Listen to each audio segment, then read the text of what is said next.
Se a ti me confiou a piedade divina, sempre me rege, me guarde, me governe, ilumine. Amém.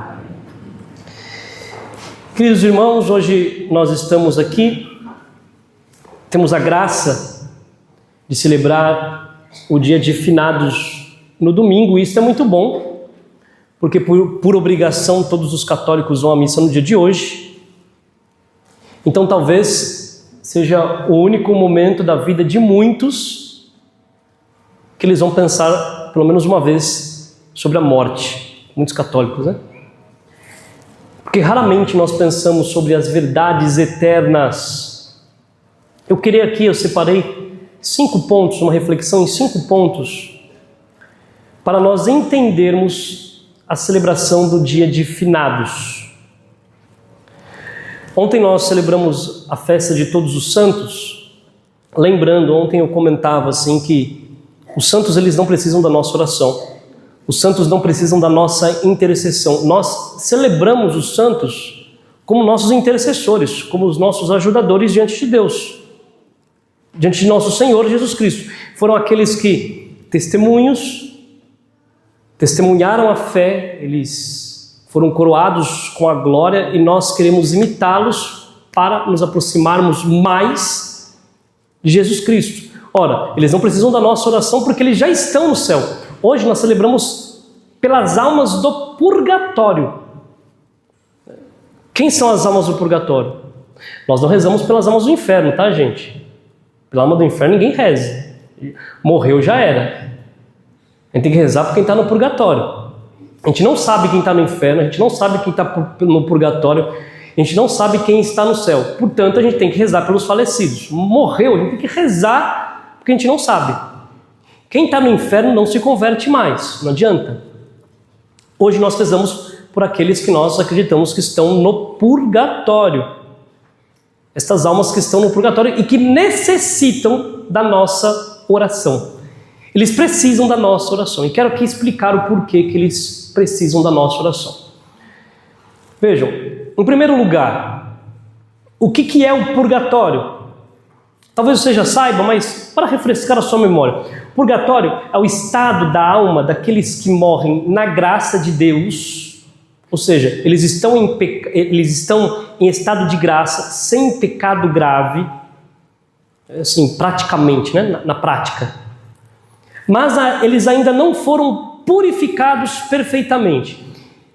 Embora eles tenham a salvação eterna, ou seja, uma alma do purgatório, ela vai para o céu. Ela já está salva. Nós não rezamos pela salvação das almas do purgatório. Por quê? Porque elas já estão salvas. Mas nós rezamos pela purificação, para que elas obtenham a santidade, como nos diz o Catecismo da Igreja, a santidade necessária para entrar na alegria do céu. Vou dar ainda uma explicada para ficar um pouco mais fácil, né? No céu, não entra qualquer um, de qualquer forma, de qualquer jeito, negativo. No céu, e para entendermos, o céu foi feito para os santos.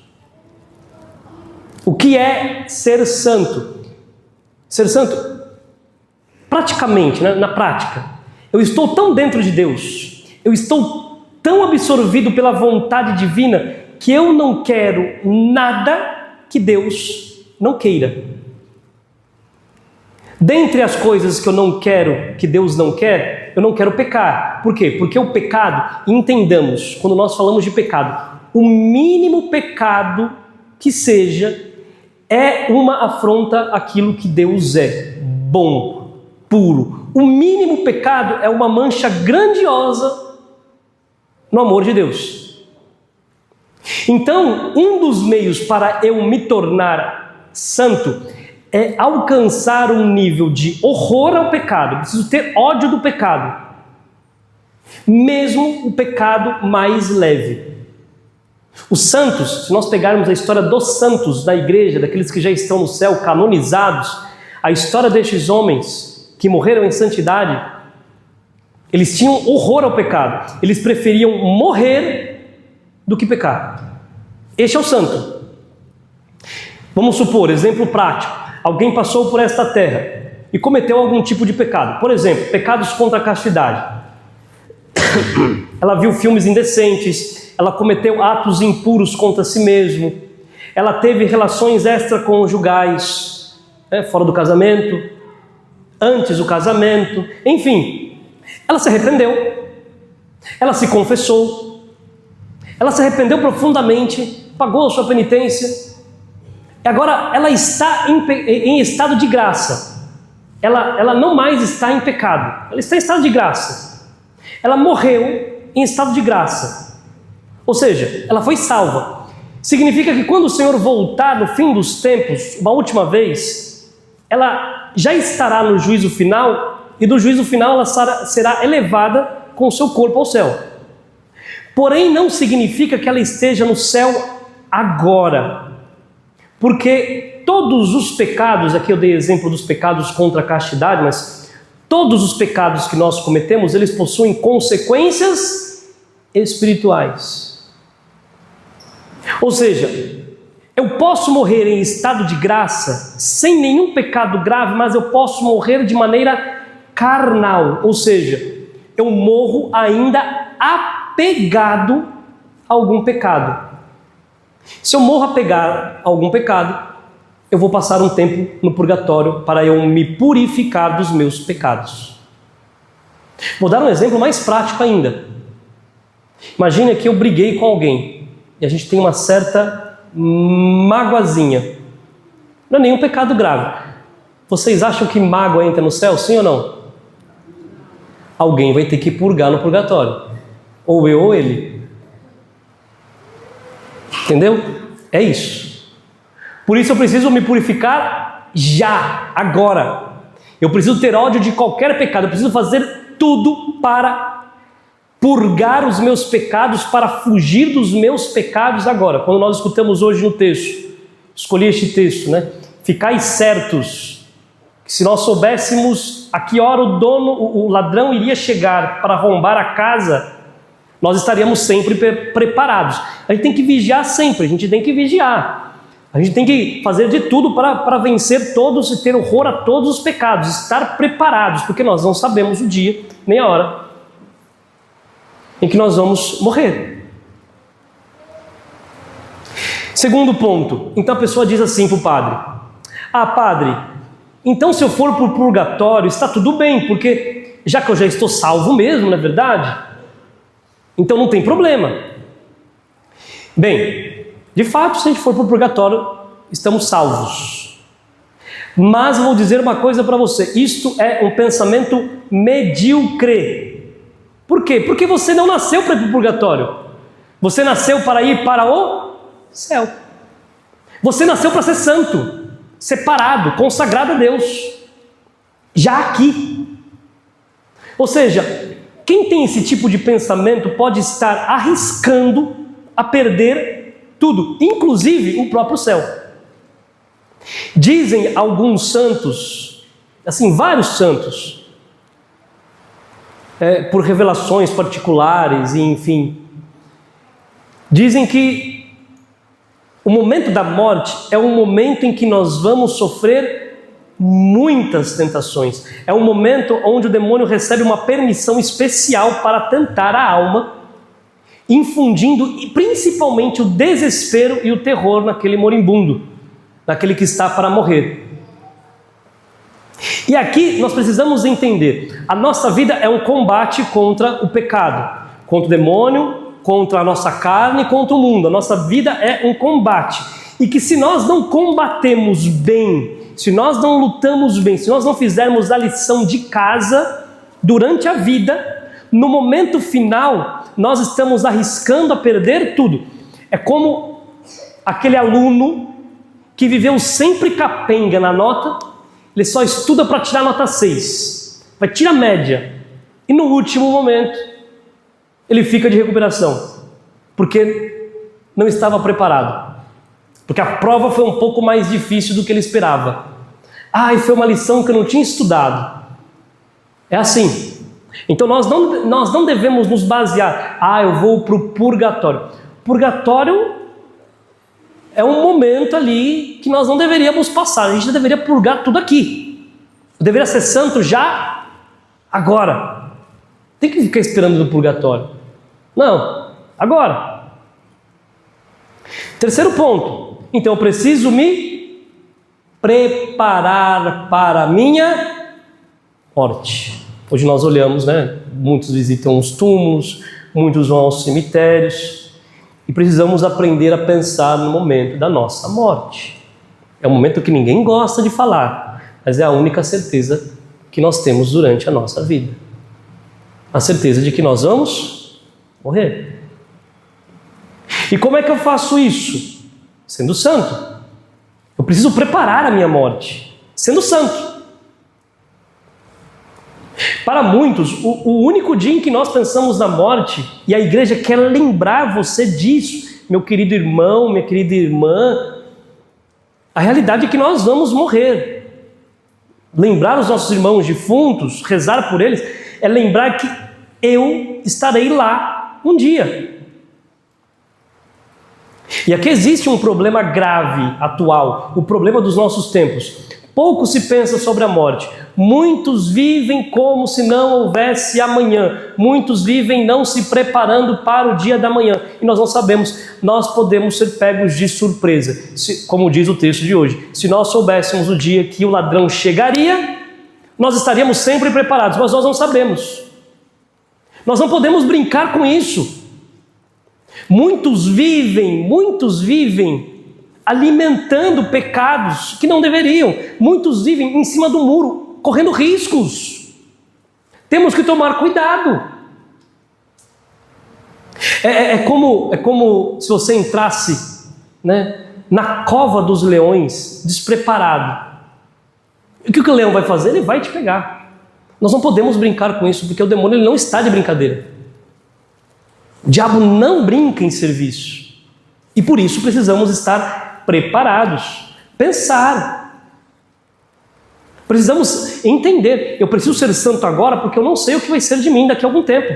Não sei do que vai ser de mim daqui a algumas horas, então eu preciso ser santo agora. Preciso ter ódio do meu pecado agora. Muitas vezes nós só pensamos na morte se passamos por um momento de dor, se passamos por um momento de doença, se passamos por um momento de perda. Não, eu preciso me preparar para isso. Me preparar. O que é pensar na morte, gente?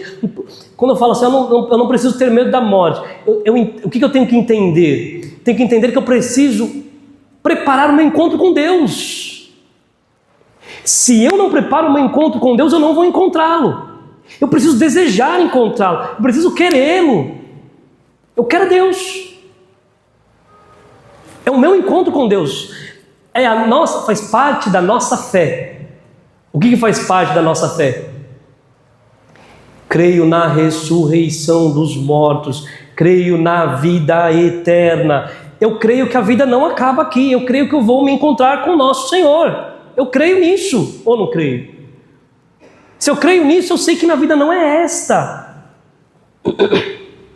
E abro um parênteses aqui, porque hoje as pessoas elas não têm noção da realidade eterna mesmo. Por exemplo, se tem alguém doente, chama o padre para dar unção dos enfermos, pelo amor de Deus. Temos muitos paroquianos, nesses 10 anos que tem de padre, né? Nas paróquias que eu passei, na paróquia em que passei, né? Muitas pessoas elas têm medo de chamar o padre, achando que o padre vai dar unção dos enfermos, a pessoa vai morrer por causa que ela recebeu unção dos enfermos. Pelo amor de Deus, quanta babaquice!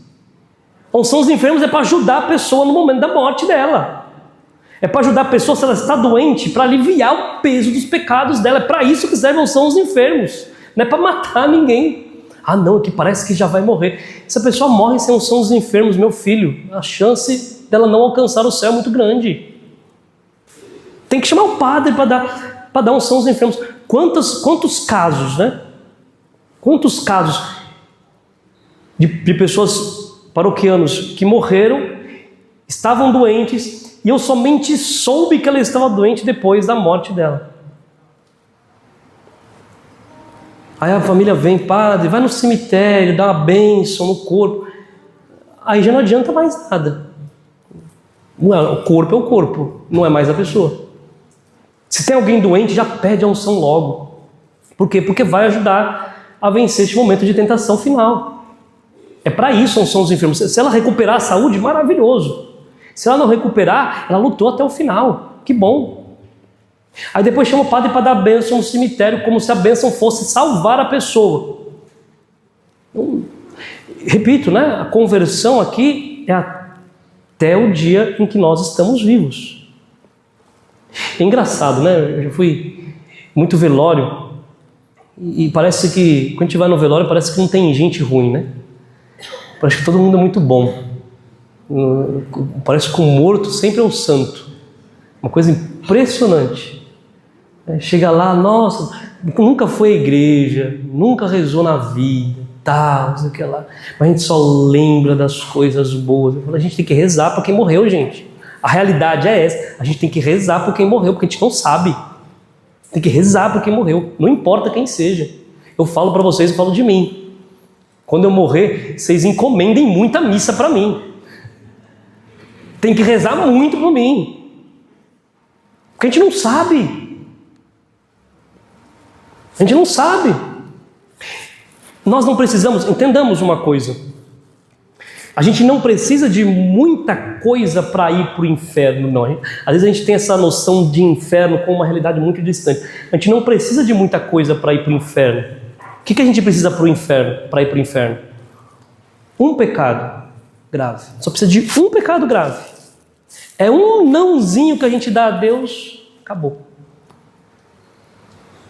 E no momento da nossa morte, no momento que a pessoa está ali lutando, a gente não sabe. A pessoa negou no último instante. A gente não sabe. Então a gente tem que rezar.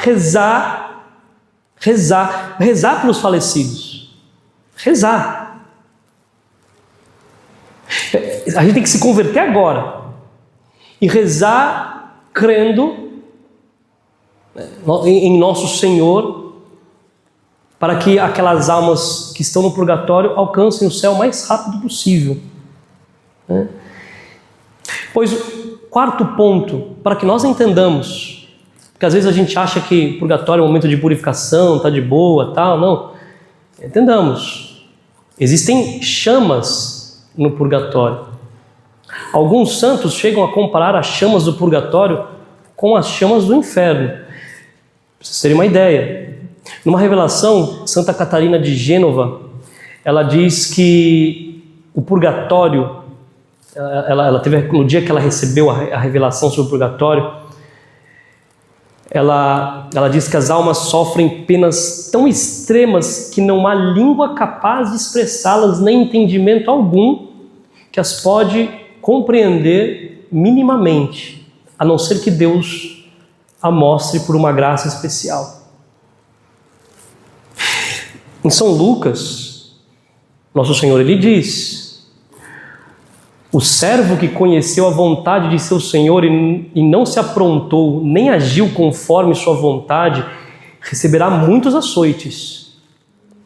Aqueles, porém, que não conhecia e fez coisas dignas de castigo, receberá poucos açoites. A quem muito foi dado, muito será pedido. A quem muito foi confiado, muito mais será exigido. O Senhor está dizendo, olha, você que não foi tão bom, você conhecia Deus, olha, você vai purgar lá no purgatório, viu? Você vai receber muitos açoites, vai ter muita purgação. Existem algumas chamas, e a duração da intensidade dos sofrimentos variam conforme o grau de impureza da alma. A gente não sabe o quanto aquela alma é impura, então ela pode passar muito tempo no purgatório. Não sabe, até ela purgar todos os pecados.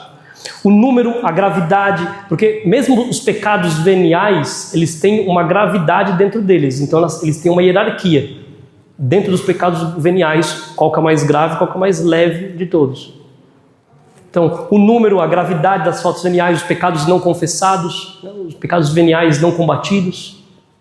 O desapego dos bens terrenos, porque se eu sou uma pessoa apegada às coisas desta terra, então eu vou purgar para que eu seja um homem desapegado e consiga entrar no céu.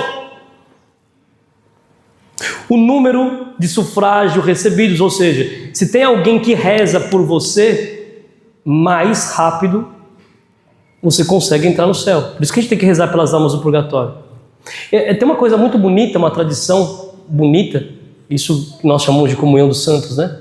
Quando você reza por uma alma do purgatório, se essa alma do purgatório, ela sai do purgatório por sua intercessão, ela chega no céu e ela vai ser a sua... Ela vai ter devoção a você, ela vai rezar por você, vai ser sua amiga no céu. Então você reza, vamos supor, vamos rezar pelas almas do purgatório. Você não sabe quem você vai salvar, não sabe aonde a graça de Deus vai atingir, mas muitas almas foram salvas por meio da sua oração, das suas penitências, saíram do purgatório, pelos seus atos bons. Essas almas elas vão chegar no céu, é uma ajuda que você vai ter para que você possa alcançar o céu e não passar por aquilo que aquelas almas passaram. Olha que bonito. Essa é uma ajuda espiritual. Por isso que nós devemos rezar pelas almas do purgatório. Porque elas sofrem. As almas do purgatório, elas sofrem. Existem revelações particulares. Tem eu esqueci o nome dela. É uma Maria Sima, se eu não me engano o nome dela. Foi uma mística de um pouco tempo atrás. Ela teve visão das almas. As almas do purgatório vinham visitá-las, dizendo como elas estavam, o que elas sofriam, como elas sofriam. E ela teve um entendimento de tudo isso, porque elas precisavam de oração e elas estavam sofrendo. Tem uma outra mística, que ela via a alma no purgatório e conforme a oração ia atingindo, a alma ia se transformando. Em primeiro momento, quando ela chegava no purgatório, ela chegava asquerosa, com ares de animal assim. Depois, conforme a oração ia atingindo aquela alma, a alma ela ia se libertando até alcançar o céu. Ela ia se purificando, ela ia se embelezando. Então, o purgatório ele pode durar anos, séculos, milênios, segundo a gravidade das dívidas não expiadas. Por isso a necessidade de rezar pelas almas do purgatório e a necessidade para que eu expie as minhas faltas, para que eu possa purificar aqui já as minhas faltas. Eu tenho que combater o pecado. E quinto ponto, quero dar aqui a vocês os meios para que você possa evitar o purgatório. Primeiro meio, fugir do pecado. Eu preciso fugir do pecado com todas as minhas forças. Eu preciso criar horror ao pecado. Você não quer ir para o purgatório. Você quer tirar nota 10. Você quer ser um bom aluno. Quer passar summa cum laudes. Quer ser doutorado na santidade. Fazer doutorado na santidade. Fuja do pecado. De todos os pecados. Não é só do pecado grave, não. Todos os pecados. Tenha horror dos pecados. É a primeira coisa. Depois, aprenda a fazer penitência pelos pecados passados. Por quê? Como disse, todo pecado possui marcas, consequência. Então tem que fazer penitência para expiar os pecados que eu cometi no passado. Ah, padre, eu tenho muitas coisas que eu fiz no passado que eu ainda não me perdoei. Faça penitência por eles. Faça penitência por eles. Gente, eu vou dizer uma coisa aqui para vocês terem uma ideia. Vamos supor aqui, uma pessoa que se veste indecentemente. Por exemplo, essas atrizes, esses atores, né, de filmes indecentes e tudo mais. Que às vezes aparecem até nus, né? E pessoas pecaram por causa deles. Uma desses se converte. Eles precisam... Olha só onde que vai a consequência do pecado. Eles precisam pedir perdão e precisam expiar até por aqueles que pecaram por causa deles próprios. Imagina, você fez um mal a alguém e alguém fez um mal porque você fez um mal àquela pessoa e aquilo ali se repete. Você tem que rezar pedindo expiação de todos os teus pecados. Tem consequências os nossos pecados. Não importa qual seja. Terceira coisa, para eu não conseguir o purgatório, para eu ir para o céu direto. Caridade com os defuntos. rezar por eles, aquilo que nós estamos fazendo hoje. E o melhor que nós podemos fazer é rezar missas. Reze o terço, faça comunhões em honra das almas do purgatório. Reze pelas almas falecidas, reze pelas almas da sua família. Escolha um dia, né, na semana, vou à missa na semana só para a intenção das almas da minha família. Às vezes você tem um tio, um tataravô que você nunca viu na vida, que está lá purgando, está precisando da sua ajuda. Reze por ele. Depois, caridade com os pobres, né? Compaixão, esmola para os pobres. Fazer caridade nesta terra, ser caridoso, generoso. Perdoar generosamente as injúrias, independente de qual injúria que foi, independente do mal que te fizeram. Perdoar, porque se nós não perdoarmos, nós não obteremos o perdão. Ganhar indulgências. A igreja nos dá indulgências para purificar as nossas almas. Depois, participar da missa com devoção, comungar com devoção, confessar com devoção, confessar com frequência. Como é importante. Você não quer ir para o purgatório, quer ir para o céu direto, é isso que tem que fazer. E por último, né, uma verdadeira devoção a Nossa Senhora. Quem é fiel a Nossa Senhora não precisa ficar desesperado. Tem que ser fiel, mas a fidelidade verdadeira. Porque Nossa Senhora, se você é fiel a Nossa Senhora, se você reza seu terço, se tem devoção, se você faz atos de devoção a Nossa Senhora, no último momento, ela vai te ajudar. Seja devota da Virgem Maria. Nossa Senhora é nosso auxílio na hora da morte. Nós rezamos, né, a Nossa Senhora. Pedimos para ela para que nos livre na hora da nossa morte. Para que ela nos ajude na hora da nossa morte. Inclusive, convoco vocês, aqueles que não têm devoção, a devoção é escapulário. Quem é devoto ao escapulário, por exemplo, existe uma promessa do escapulário que Nossa Senhora ela vem buscar. Ela pessoalmente, no sábado seguinte à sua morte, ela vem te buscar para ir para o céu. Se você é devoto de Nossa Senhora, ela te ajuda a ir para o céu. Quem é devoto do Sagrado Coração de Jesus, existe uma promessa que Nosso Senhor não vai te deixar morrer sem a Santa Confissão, sem a unção dos enfermos. Enfim, utilize dos meios para que nós possamos ir para o céu direto, porque nós precisamos. A vida eterna não é brincadeira. Esta vida aqui não é brincadeira. Levemos a sério as questões da eternidade. Louvado seja nosso Senhor Jesus Cristo. Para sempre seja louvado.